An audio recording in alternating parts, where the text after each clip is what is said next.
ముగ్గురు నలుగురు జర్నలిజం పేరుతోని లేకపోతే ప్రాంతాల మధ్యన విద్వేషం సృష్టిస్తూ రెచ్చగొట్టే పనులు చేస్తున్నారు. ఇవాళ వాక్ స్వాతంత్రం రాజ్యాంగం అందరికీ కల్పించింది. ఆర్టికల్ ప్రొఫెసర్ నాగేశ్వరరావు గారు మాట్లాడుతూ, mister my dear professor, retired professor Nageswararao గారు చెప్తా, మీ గురించి నేను మాట్లాడతా. ఏం రాజ్యాంగం కేవలం మీకే మాట్లాడే హక్కు కల్పించిందా? వ్యక్తిగత హననం చేయడమా? లేకపోతే ఏంటిది విశ్లేషణ పేరుతోని? ఇదే కదా మీరు చేస్తుంది. మీరు 2-3 మాటలు అనే ముందు తెలంగాణ ప్రాంతాన్ని మీరు అనేక సందర్భాలలో తీసుకొస్తారు. తెలంగాణ ప్రాంతం ఏంటిదంటే, ఇక్కడ ఉన్న బిడ్డలు దారిన పోయేటోన్ని కూడా తీసుకొని వచ్చి, అరే బిడ్డ బాగున్నావా, ఎలా ఉన్నావు అనుకుంటే చెప్పి భుజాలను అత్తుకొని వాడు తిండి తినకపోయినా తిండి పెట్టే ప్రాంతం మనది. మీరు కేవీఆర్ గురించి మాట్లాడారు. కేవీఆర్ న్యూస్ ఛానల్, ఇంతకుముందు ఒక న్యూస్ ఛానల్, నా మిత్రుని యొక్క న్యూస్ ఛానల్లో తను చేసేవాడు. కేవీఆర్ అంటే కె వెంకటరెడ్డి. జర్నలిజం పేరుతోని గతంలో అనేక సార్లు పవన్ కళ్యాణ్ గారి పైన, అరే పవన్ కళ్యాణ్, లేకపోతే 3 పెళ్ళిళ్ళు, లేకపోతే నీకిక్కడేం పండ్రా అని చాలా సందర్భంలో మాట్లాడిండు. అతనికి నేను చాలా క్లారిటీగా చెప్పాను. ఆ రోజు తనతోని నేను క్షమాపణలు ఇప్పించడం కూడా జరిగింది కేవీఆర్తోని. దాని తర్వాత నా మిత్రుని ఛానల్కి వెళ్ళి బయటకు వచ్చేసిండు, వేరే ఛానల్ పెట్టుకున్నారు. దాని తర్వాత కూడా కారు కూతలు కూస్తూ ఉన్నారు. అంటే ఒక వ్యక్తి యొక్క, పవన్ కళ్యాణ్ గారి యొక్క వ్యక్తిని హననం చేసే, అతని పర్సనల్ విషయాలను, లేకపోతే మిగతా ఇంట్లో వారి గురించి కూడా మాట్లాడే అధికారం నీకెవరిచ్చిండ్రు? రాజ్యాంగం నీకెవరిచ్చిందా? ప్రొఫెసర్ నాగేశ్వరరావు గారు మీరు మాట్లాడుతూ ఒక మాట అన్నారు. ఏమన్నారు? నేనేం మాట్లాడినా, మీరు ఏం మాట్లాడింది అనేది నేను ఒక మాట మీకు ఒక వీడియో చూపిస్తాను. మీరన్నదే, ఈ కేసు ఆల్రెడీ అయిపోయింది కదా, ఇది నేను చెప్పింది కాదు. చషబిషలు లేకుండా నేను నా ఓటుని నేను బ్యాక్ తీసుకుంటున్నా అని చెప్పింది కూడా మీరే.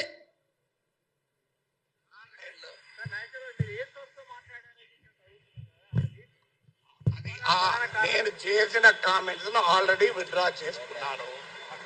జనసేన పార్టీ దాన్ని ఆహ్వానించింది, తన క్యాడర్ కూడా విజ్ఞప్తి చేసింది, ఇంకేమీ మాట్లాడకూడదు, ఇది ముగిసిన అధ్యాయం అని. ఇక ముగిసిన అధ్యాయం నుంచి మళ్ళీ తిరగడం ఎందుకు? దానివల్ల ఏం పర్పస్ అవుతుంది?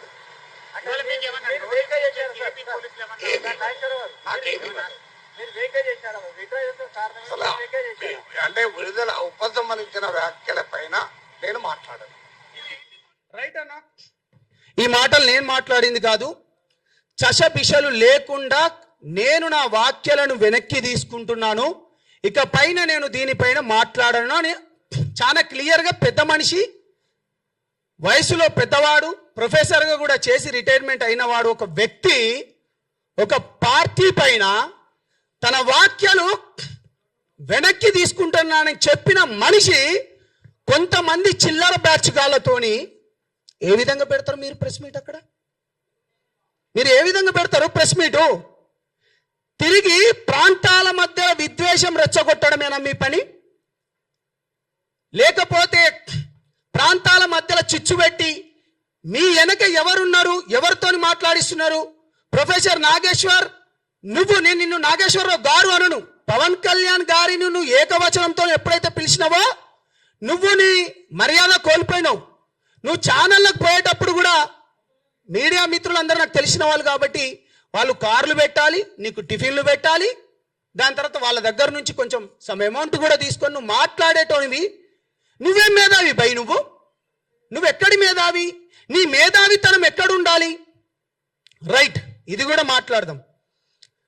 అంటే కేవలం ప్రాంతాల మధ్యలో రెచ్చగొట్టే విధానంతో వీళ్ళు నిన్న ప్రెస్ మీట్ పెట్టినారు. ఇక నేను క్రాంతి దళం అనుకొని చెప్పి ఉదయిస్తున్న సూర్యుడు అనుకోని పృథ్వీ గారితోని ఈ మధ్యలో బాగా రెచ్చిపోతున్నాడు. ఎందుకంటే తెలిసిన మిత్రుడు, ఉస్మానియా యూనివర్సిటీ దగ్గర ఉంటాం కాబట్టి మనం ఎప్పుడు ఎవరిపైన మనం వ్యంగ్యంగా కానీ లేకపోతే అనుచిత వాక్యాలు కానీ లేకపోతే ఎప్పుడు మనం మాట్లాడలేదు. తెలిసిన వ్యక్తి కదా అనుకొని ఎప్పుడు మనం మాట్లాడలే. పృథ్వీ బ్రదర్, తెలంగాణ ఉద్యమంలో నా పైన 100 కేసులైనాయి. నేను మహబూబాబాద్ జైలు కావచ్చు, మహబూబ్ నగర్ జైళ్ళలో కావచ్చు 100 కేసులు. జేఏసీ పెట్టినప్పుడు పెడమర్తి రవి జేఏసీలో నేను వైస్ ప్రెసిడెంట్గా, వంగపల్లి శ్రీనివాస్ అన్నతోని నేతృత్వంలో ఉన్నప్పుడు జేఏసీ స్వతంత్ర జేఏసీ ఏర్పడ్డప్పుడు నేను ప్రెసిడెంట్గా, నా పైన 100 కేసులైనాయి, అనేక ఉద్యమాలు చేసిన అటువంటి నేను నా నాయకుడిని ఇవాళ నువ్వు తిడతా ఉంటే నేను ఎట్లా మాట్లాడతారా? అరే పృథ్వీగా చెప్పురా, నువ్వు ఎన్నిసార్లు రా నేను ఓపిక పట్టాలి? ఏం మనిషివిరా? తెలివి ఉందా లేకపోతే తెలివి లేకుండా మాట్లాడుతున్నావా? ఆ భాష ఏంటిదిరా నీది? నీ భాష ఏంటిదిరా? అరే పవన్ కళ్యాణ్ గారు తెలంగాణ ప్రాంతంలో వరదలు వస్తే అన్న, మీరు జర్నలిస్టులు, మనం ఎటువంటి ఉద్యమాలు చేసినాం మీ అందరికి బాగా తెలుసు అన్న. నేను ఎప్పుడు పర్సనల్గా ఎవరి గురించి నేను పోలేదన్న. మీకు చేతులు అయితే దండం పెడతాను. మన తెలంగాణ ప్రాంతం గురించి మీ అందరికి తెలిసింది. ఇవాళ పవన్ కళ్యాణ్ గారు తెలంగాణ ప్రాంతంలో వరదలు వస్తే 2 కోట్ల రూపాయలు 2020లో ఒకసారి వస్తే, 2024లో ఒకసారి వస్తే, అప్పుడు 1 కోటి, దాని తర్వాత 1 కోటి ఇచ్చిండు. దాని తర్వాత కొండగట్టు ప్రాంతంలో 35 కోట్లు ఇచ్చిండన్న. మీరు జర్నలిస్టులు అన్న, మీకు తెలుసు. బస్సు యాక్సిడెంట్ అయ్యి 35 మంది చనిపోతే అప్పుడున్న ముఖ్యమంత్రి రాలేదన్న. తెలంగాణ ప్రాంతంలో మనం ఏ కులాలున్నా కానీ మనకి ఈ ప్రాంతంకున్న గడ్డ. ఈ వ్యక్తి ఎప్పుడైనా వ్యక్తిగత హననానికి పాల్పడ్డా? పర్సనల్ విషయాలపైన ఎప్పుడైనా పోయిందా? నువ్వు చెప్పురా పృథ్వీ. పాషం యాదగిరి అన్న, నీ దగ్గర కూడా వస్తా. బక్కా జడ్చాన్, తులసి అక్క గురించి అయితే ఇంటర్నేషనల్ ఆమె మాట్లాడాలి. తెలంగాణ ఏర్పడ్డ తర్వాత ఇప్పటికీ దగ్గర 13 సంవత్సరాలు అవుతుంది. 10 సంవత్సరాలు ఇప్పుడున్న బీఆర్ఎస్, అప్పుడున్న టీఆర్ఎస్ 10 సంవత్సరాలు పరిపాలించింది. వాళ్ళ మేనిఫెస్టోలో, ఇప్పుడున్న బీఆర్ఎస్ మేనిఫెస్టోలో కానీ లేకపోతే కాంగ్రెస్ మేనిఫెస్టోలో కానీ తెలంగాణ వచ్చిందే నీళ్లు, నిధులు, ఉద్యోగాల గురించి. విద్యార్థులకు ఉద్యోగాలు ఇవ్వద్దని నువ్వు పదే మాట్లాడుతున్నాడు కదా. పవన్ కళ్యాణ్ వచ్చి, ఆంధ్ర వాళ్ళు వచ్చి, అంటే పవన్ కళ్యాణ్ వచ్చి ఇక్కడ ఏదో చేస్తున్నాడు కదా. కాంగ్రెస్ పార్టీకి, టీఆర్ఎస్ పార్టీకి, బీఆర్ఎస్ పార్టీ వాళ్ళకు ఉద్యోగాలు ఇవ్వద్దని చెప్పిండా పవన్ కళ్యాణ్ గారు ఎప్పుడైనా? ఇది నేను నిన్ను అడుగుతున్న పృథ్వీ. బీఆర్ఎస్ మేనిఫెస్టోలో విద్యార్థులకు లక్షల ఉద్యోగాలు ఇవ్వమన్నది మేనిఫెస్టోలో పెట్టుకున్నారు, కాంగ్రెస్ వాళ్ళు పెట్టుకున్నారు. వాళ్ళు పవన్ కళ్యాణ్ గారు ఎప్పుడైనా ఇయ్యొద్దన్నాడా లేకపోతే లోకేష్ ఏమైనా ఇయ్యొద్దన్నాడా? నువ్వు చెప్పాలి. రవీంద్ర భారతిలో నువ్వు ఏమని అంటే విగ్రహం గురించి కొట్లాడుతున్నావు, బాజాప్తగా చెప్తున్నాం. నిన్నెవడు తీయొద్దన్నాడు? బాలసుబ్రహ్మణ్యం విగ్రహం గురించి మేము పెట్టమన్నామా? పోనీ పవన్ కళ్యాణ్ గారు ఏమైనా పెట్టమన్నారా?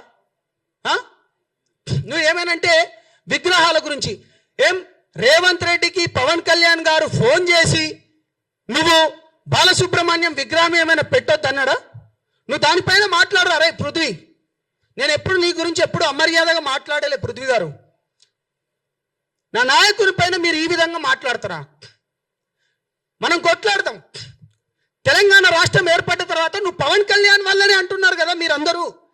మీరు నన్ను అడగండి అన్న క్వశ్చన్లు. నేరేళ్ల ఘటన జరిగింది. దళిత బిడ్డలను ఇసుక మాఫియా చేసి తీసుకుపోయి చంపివేసి అన్న వాళ్ళని ఎట్లా కొట్టింది సార్? 3rd degree చేసిండ్రన్న. ఇప్పటికి వాళ్ళు మొత్తుకుంటున్నారు. వాళ్ళ కింద వెళ్ళి 3rd డిగ్రీ చేసి అప్పుడున్న ఎస్ఐ ఎస్పీలు కొట్టిండన్నారు. ఏం దానిపైన ఏమో మాట్లాడలే. నేను మాట్లాడినా జనసేన నుంచి. నేను జనసేన జెండా ఎప్పుడైతే కప్పుకున్నానో నేను మాట్లాడినా. నేరేళ్ల ఘటన పైన నేను మాట్లాడినా. ఇవాళ పేదల భూములు,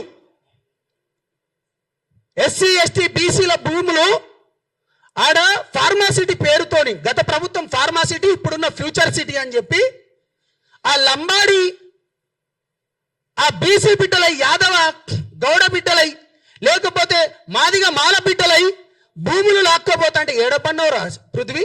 మాట్లాడదాం. లగచర్ల విషయంలో బేడీలేసి ఆ భూములను కూడా రైతులను బేడీలేసి సంగారెడ్డి జైల్లోకి తీసుకపోతే మేం మాట్లాడినాం రా భయ్, మేం కొట్లాడినాం. ప్రజా సమస్యల పైన పోరాడుతున్న వామనరావు కేసు మీ అందరికీ తెలిసే ఉంటుంది. ఒక లాయర్ని పట్టపగలు చంపివేసిండ్రు ప్రజా సమస్యల పైన మాట్లాడితే. భూపాలపల్లి దగ్గర ఇక్కడ గోదావరిఖండ్ సైడ్ వచ్చాడు. మాట్లాడినారా నువ్వు? నేను మాట్లాడినా చెప్తున్నాం కదా. ఖమ్మం మిర్చి రైతుల గురించి సరైన మద్దతు ఇవ్వలేదంటే జనసేన పార్టీలోకి వచ్చి మేం మాట్లాడినాం. ఇంటర్మీడియట్ విద్యార్థులు 23 మంది చనిపోయి అప్పుడున్న గ్లోబరీన సంస్థకి ఇచ్చిండని చెప్పి ఈ తెలంగాణ బిడ్డలు చనిపోతే ఇగో ఇక్కడున్న శంకర్ గౌడ్ గారు, నేను, తమ్ముడు రెడ్డి, దాని తర్వాత మన మిత్రులు ఇక్కడ ఉన్న వాళ్ళందరూ, స్టేజ్ మీద ఉన్న వాళ్ళందరం మేము కొట్లాడినాం. మేమేమైనా చెప్తున్నామా? ప్రజా సమస్యల పైన, భూముల పైన కావచ్చు, సంక్షేమ పథకాల పైన కావచ్చు మేము కొట్లాడుతున్నాం, మేము మాట్లాడుతున్నాం. మీడియా మిత్రులందరికీ చేతులెత్తి దండం పెడుతున్నా. నేను ఒక మాట చెప్పదలుచుకున్నా. పవన్ కళ్యాణ్ గారి పైన ఇవాళ ఇంత ఎందుకు చేస్తున్నారంటే హిందూ ధర్మం పైన మాట్లాడడమే చేసిన తప్ప పవన్ కళ్యాణ్ గారు. హిందూ ధర్మం పైన పవన్ కళ్యాణ్ గారు మాట్లాడడం చేసిన తప్ప దేశం గురించి, ధర్మం గురించి మాట్లాడుతుంటే అవాకులు చవాకులు పేల్చడం మీ తప్ప. నిన్న మీడియా వాళ్ళు మీరందరూ ఉన్నారు కదా, వీళ్ళందరూ లెఫ్ట్ వింగ్ కాదా? తులసి చందు ఎప్పటికీ మాట్లాడదు. దాని తర్వాత నాగేశ్వరరావు ఎటువంటి బేవచాలు మీరు చూడండి అన్న. మీరు నాకు ఏ క్వశ్చన్లు అయినా వేయండి, నేను మాట్లాడతా. దాంట్లో మెజారిటీలో కూర్చున్న వాళ్ళందరూ, మెజారిటీలా నేను అనేది మెజారిటీ లెఫ్ట్ భావజాలం ఉన్నోళ్ళు కాదా?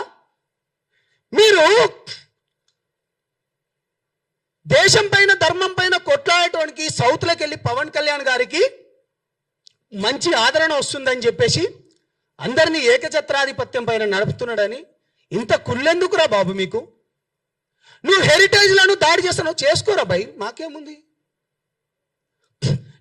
నువ్వు ప్రొఫెసర్ నాగేశ్వరరావు ఆంధ్ర పోలీసులను అక్కడి నుంచి పంపించానుగా. ప్రొఫెసర్ నాగేశ్వరరావు మీ దాంట్లో మాట్లాడుకుంటూ కొంతమంది చెప్పిండ్రు కదా, పోలీసు వాళ్ళు వచ్చిండ్రు అనుకుంటే మీరు ప్రాంతాల మధ్యలో రెచ్చగొడుతున్నారు కదా. బుద్ధున్నారా వెదవల్లారా? పోలీసు వాళ్ళు వచ్చినట్టు ఒక్క రుజువు చూపియండి రా. నేను తెలంగాణ బిడ్డనరా, నేను కట్టర్ తెలంగాణ వాదిని, 100 కేసులైనని. మీ పైన ఏడైనారా? మీ ముండామో పిల్లారా, మీ పైన కేసులు ఏడైనాయిరా? అరే నేను జైల్లోకి పోయినన్నా, నేను జైల్లోకి పోతే నాకు బెయిల్ ఇవ్వలేదన్నా, నేను ప్రత్యక్ష సాక్షిని. నాతోని శ్రీశైలం అనేటోడు నా పైన 100 కేసులు వేస్తే మహబూబ్ నగర్ జైళ్ళల్లో 8 సంవత్సరాలు తిరిగిండ్రా. మీరెక్కడున్నారా రా పృథ్వీగా? మీ అయ్య చేసేడు కావచ్చు ఉద్యమం, నేనేమంటలేను. నువ్వు చేయవారా బిడ్డ? తెలుగుదేశం ఉద్యమంలో మీ అయ్యగారు చేస్తే మేము నలిదేశం ఉద్యమంలో మా పైన 100 కేసులు అయినాయిరా. సూట్ అండ్ సైట్ ఆర్డర్స్ వచ్చినాయిరా మా పైన. ఏం మాట్లాడుతున్నావురా? నేను పవన్ కళ్యాణ్ గారిని నా నాయకుడిని ఎందుకు అనుకున్నానో చెప్తా. కేవలం పేద ప్రజలకు మంచి చేస్తా అన్నాడు కాబట్టి ఆయన ఎంబడిపోయినా. దేశం గురించి, ధర్మం గురించి నాకు దేశమే మొదట. నేను ఒక లంబాడి బిడ్డగా చెప్తున్నా, సనాతన హైందవ ధర్మాన్ని మేము మొక్కినట్టు ఈ దేశంలో ఎవడు మొక్కడు. పవన్ కళ్యాణ్ నేను ఓపెన్గా చెప్తున్నా, మేము చేస్తాం. మాది దాన్ని ఏమంటారు మీరందరూ ఉస్మానియాలో మీరు బాగా చూస్తుంటారు, చరి అని చెప్పి మేము మొక్తాం. ధర్మం గురించి, దేశం గురించి పోరాడేటోని మీరు టార్గెట్ చేస్తారా? మీరు ఎవడొస్తాడో రండిరా అని చెప్పిండ్రు కదా. అరే నేను వచ్చిండ్రా, మేమందరం వచ్చినాంరా. తొక్కు తంబిట, ఇగో అక్కడ ఉన్నది ఇగో దళిత బిడ్డలే, ఇక్కడ ఉన్నది కూడా బీసీ బిడ్డలే, ఇగో ఇక్కడ కూడా నందగిరి సతీష్ అనే వ్యక్తి కూడా తెలంగాణ ఉద్యమంలో పనిచేసినోడే. మీరు ఒక్కరేనా అర పీకుడు గాళ్ళు మాట్లాడుతాండ్రు? నేను తులసి చందు గారి గురించి వస్తాను. తను ప్రతిసారి నాకేం తప్పుంటే మీరు క్వశ్చన్ లేని మళ్ళీ మళ్ళీ మళ్ళీ చెప్తున్నా. నేను మోడీ ఉన్న సేఫ్టీ సున్నాట. అరే అన్న, ఎర్రకోట దగ్గర తీవ్రవాదులు ఎవడో వచ్చి వాడు కార్ల ఎక్స్పోజ్ పెట్టి చంపివేస్తే అన్న ఇగో ఇక్కడ కింద సెన్సెక్స్ కూడా ఉందన్న. బీజేపీ పార్టీ రానప్పుడు ఎన్ని దాడులు జరిగినాయి అంటే కేంద్రంలో బీజేపీ పార్టీ రానప్పుడు ఎన్ని దాడులు జరిగినాయి? బీజేపీ వచ్చిన తర్వాత ఎంత తక్కువ చేసింది అనేది. ఇప్పుడు టెర్రరిస్టులు మన పైన దాడి చేస్తే నువ్వు ఇక్కడ ఉన్న ఇంటెలిజెన్స్ రిపోర్టర్ని కూడా మోడీ ఉన్న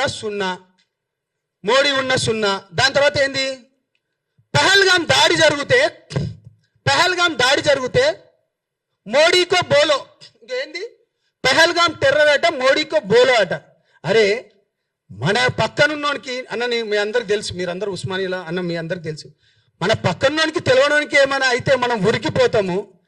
నువ్వు ఇండివిజువల్ జర్నలిజం పేరుతోని నువ్వు ఏం మాట్లాడతావు తులసి చందమ్మ? నువ్వేం మాట్లాడతావు? సొయ్యుండి మాట్లాడతావా, సొయ్యి లేక మాట్లాడతావా?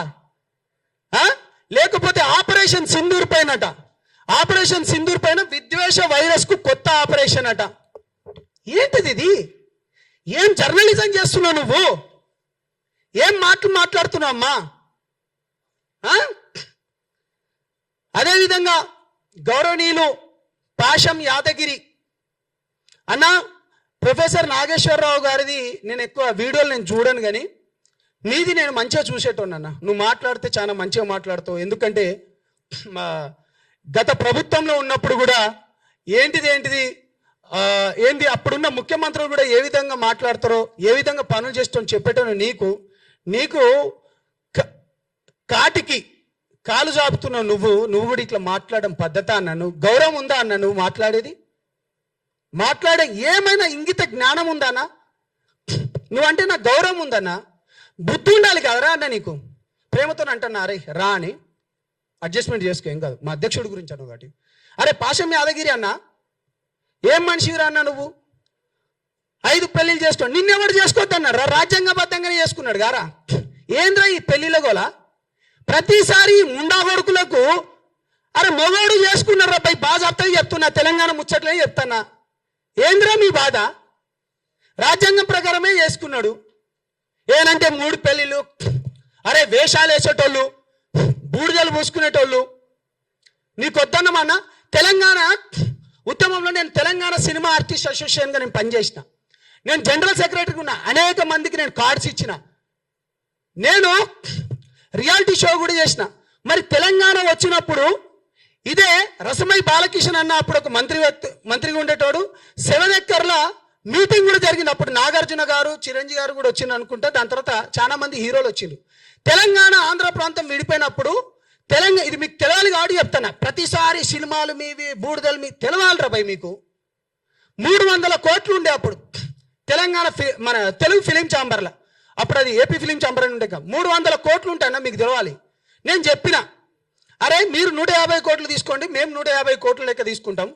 అప్పుడున్న తేజాతోని, దాని తర్వాత ఇప్పుడు ఇతను ఉన్నాడు కదా రాణా వాళ్ళ ఫాదర్ పేరు సురేష్ బాబు, వాళ్ళతోని మాట్లాడుకొని మేము అప్పుడు ఒక స్కూల్ కూడా పెడదాం అనుకున్నాం. అరవింద్ గారితో కూడా నేను అప్పుడు మాట్లాడినా. అటువంటిది తెలంగాణ వచ్చిన తర్వాత నీ తెలంగాణ వచ్చింది, అయిపోయింది. మరి ఎవడు విడగొట్టలే? మరి దాన్ని ఎవడు తీయలే? మరి ఇప్పటిదాకా 13 ఏళ్ళు అయింది. ఒక ఫిలిం ఛాంబర్ ఏమైనా ఉందా? రసమై బాలకిషన్ అప్పుడు అన్నాడు, తెలంగాణ వచ్చింది, అయిపోయింది, ఇంకేం లేదు. బుద్ధి ఉండాలిరా, తెలుసుకోండి. మేము కొట్లాడినాం. ఒక నీతి నిజాయితీ పరుడు పైన మాట్లాడితే ఈ విధంగానా? మేము కాళేశ్వరం పైన మాట్లాడదాం పాండి. నిజంగా మీకు చిత్తశుద్ధి ఉంటే మీరు ప్రతిసారి అంటారు కదా ఎస్సీ ఎస్టీ బీసీ బిడ్డల గొంతుక లెక్క అంటారు కదా, మీకు దమ్ముందా? రండి పోరాడదాం. ఇవాళ ఇక్కడ ఉన్నాయన ఎవరు? ఒక బీసీ బిడ్డ కాదా? ఒక బీసీ బిడ్డకు నామినేటెడ్ పదవి ఇయ్యలేదా? ఇక్కడ హిమైత్ నగర్లో టీటీడీ బోర్డు చైర్మన్ ఆ టెంపుల్కి, ఇంకో అతనికి మహేందర్ రెడ్డి గారికి మన బోర్డు మెంబర్ ఇయ్యలేదా? ఏం మాట్లాడుతున్నావు నువ్వు? నిజంగా ఇన్ని విషయాలలో పవన్ కళ్యాణ్ గారు చేసిన పని ఏంటిది? ఏం తప్పు చేసిండు అంటే 6 ఏళ్ల పాప చనిపోయినప్పుడు, చైత్రాబాయి అని చనిపోయినప్పుడు తన గురించి వచ్చి కొట్లాడడం పవన్ కళ్యాణ్ గారు జనసేన పార్టీ చేసింది తప్ప దాంట్లో ఉన్నందుకు. లేకపోతే ఎల్బీ నగర్లో లక్ష్మీబాయి అనే ఒక ఆడబిడ్డను పోలీసులు విచక్షణ పేరుతోని తీసుకుపోయి కొట్టిన అప్పుడు మీ ఛానలే వచ్చినాయి ఎక్కువ. అది మాట్లాడడం తప్ప? అది చేసినాం, మేము పోరాడినాం. యురేనియంకి వ్యతిరేకంగా ఒక చెంచు బిడ్డ అయినోడు ఆయనను తీసుకొని వచ్చి మిగతా రాజకీయ పార్టీలందరినీ కూర్చోబెట్టి మాట్లాడి దాన్ని ఆపడం తప్ప? దాని తర్వాత ఇంటర్మీడియట్ బలిదానాలు కావచ్చు, లేకపోతే ఇంజనీరింగ్ కాలేజీలలో వేల కోట్ల స్కామ్ జరుగుతుంట, వాళ్ళు ఉన్న ఫీజు కంటే ఎక్కువ తీసుకుంటా అంటే అది దానిపైన పోరాటం చేసింది తప్ప, లేకపోతే తులసి చంద్ గారు మొన్న మీరు మంగ్లీ కేసు 9 మంది చనిపోయినరు, మీరు మంగ్లీని తీసుకొని వచ్చి ప్రెస్ మీట్ పెట్టిండ్రు, పాడ్కాస్ట్ చేసిండ్రు, కానీ బాధితులను తీసుకొని వచ్చి చేసినావా అమ్మా నా బంగారు బిడ్డ?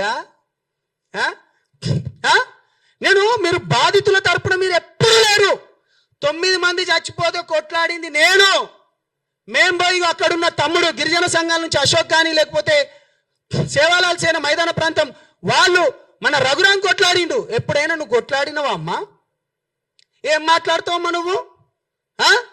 లగచర్ల భూములకు రైతులకు బేడీలు వేసినప్పుడు జనసేన పార్టీ కొట్లాడింది. కాబట్టి మీడియా మిత్రులందరికీ నేను మళ్ళీ చెప్తున్నా, చేతులెత్తి దండం పెడుతున్నా, తెలంగాణ ప్రాంతం అనేది మనని ఒక్కసారి అన్నా అంటే గుండెలకు హత్తుకునే ప్రాంతము, మనము గుండెలలో పెట్టుకొని చూసుకునే ప్రాంతము. అంతేగాని ఇష్టం వచ్చినట్టు అరే బక్క జడ్సన్ నువ్వంటే నాకు ఇష్టం అన్న ప్రేమతోనే తిడతాను, నీ తమ్ముడు లెక్క బుద్ధి ఉండాలి. ఇంకా నీకంటే ఎక్కువ బూతులు బ్రహ్మాండంగా మాట్లాడతాం. ఏం మాటలు మాట్లాడినారు వెదవా చెక్కగాడు, లేకపోతే బుద్ధి ఉందా తొక్కుతా అంటావు. అరే ఇది ప్రజాస్వామ్యం రా భయ్, నీకెట్లా మాట్లాడాలి, రాజకీయ పార్టీలు ఏ విధంగా పోటీ చేయాలో రాజ్యాంగం మాకు కూడా కల్పించింది, ఆ హక్కు మాకు కూడా కల్పించింది. కాబట్టి విశ్లేషణ పేరుతోని నేను చివరిగా మాట్లాడే ముందన్నా, మోదీ గారు భారతదేశానికి అత్యున్నత 2వ ప్లేస్లో ఉన్నది అమిత్ షా గారు, ఒక రాష్ట్రానికి ఉప ముఖ్యమంత్రిగా ఉన్న పవన్ కళ్యాణ్ గారు, ఒక మంత్రివర్యులు ముగ్గురు మాట్లాడుతున్నట నాకు సోర్స్ వచ్చిందట. ఇప్పుడు పవన్ కళ్యాణ్ గారిని అట అమిత్ షా గారు క్లాస్ తీసుకున్నారు, లేకపోతే జగన్ గారి గురించి ఇది మాట్లాడిండ్రు అని చెప్పడం వేరు, మాట్లాడేసిండ్రు అని చెప్పడం వేరు. నేనేమంటున్నా, నువ్వు ఆల్రెడీ జరిగిపోయిందని చెప్తున్నా. నువ్వు పెట్టాలిగా, నువ్వు ప్రొఫెసర్ నాగేశ్వరరావు రిటైర్డ్. కాబట్టి బీజేపీ ప్రభుత్వంలో ఉన్నప్పుడు నాకు కొంతమంది చెప్పినన్నా, ఒక్క నిమిషం నేను అదే చెప్తున్నానా, ఒక్క నిమిషం మీరు 100 అడగండి, 100కు 100 చెప్తా. సోర్సు బీజేపీలో ఉన్నారు. ఇప్పుడు మన ఓల్డ్ పీజీ హాస్టల్ దగ్గర మన అనేక, ఒక్క నిమిషం నేను అదే చెప్తున్నా, వినండి. ఓల్డ్ పీజీ హాస్టల్లో బీజేపీ వాళ్ళందరూ ఇప్పుడు స్టేట్ వైస్ ప్రెసిడెంట్ కూడా ఉన్నాడు, మీ అందరికి తెలిసిందే. వాళ్ళ తరపు నుంచి మాకు వచ్చింది. చలో ఒక్క నిమిషం నేను డిస్టర్బ్ చేయకండి, ఆగండి. మీ ఒక్క నిమిషం మీరు బ్రదర్స్ మీకు గంటగా ఒక్క నిమిషం లైవ్ జరుగుతుంది. సాయంత్రం రాత్రి వరకు కూర్చుందాం, ఎక్కడా పోయేది లేదు. మీరు ఉండేది మన క్యాంపస్ దగ్గరనే, నేను ఉండేది మన క్యాంపస్ దగ్గరనే. వినండి. వీళ్ళందరూ మాట్లాడిన తర్వాత నువ్వు ఎన్ని క్వశ్చన్లు అన్నిటికీ సమాధానం చెప్తా, రాత్రి వరకు కూర్చుందాం. బాజాబ్తా చెప్తున్నాం. హిందూ ధర్మం పైన, దేశం పైన మాట్లాడుతున్న పవన్ కళ్యాణ్ గారిని వ్యక్తిగత హననం పేరుతోని, విశ్లేషణ పేరుతోని కానీ, లేకపోతే ఇండివిజువల్ జర్నలిజం పేరుతో కానీ మీరు ప్రజాస్వామ్యంలో రాజ్యాంగం ఏమిచ్చిందో దానిపైన మీరు మాట్లాడుకోండి, మేము కాదనడం. కానీ వ్యక్తిగత హననానికి పోతే బాగుండదు, తస్మత్ జాగ్రత్త వెదవల్లారంటున్నాం.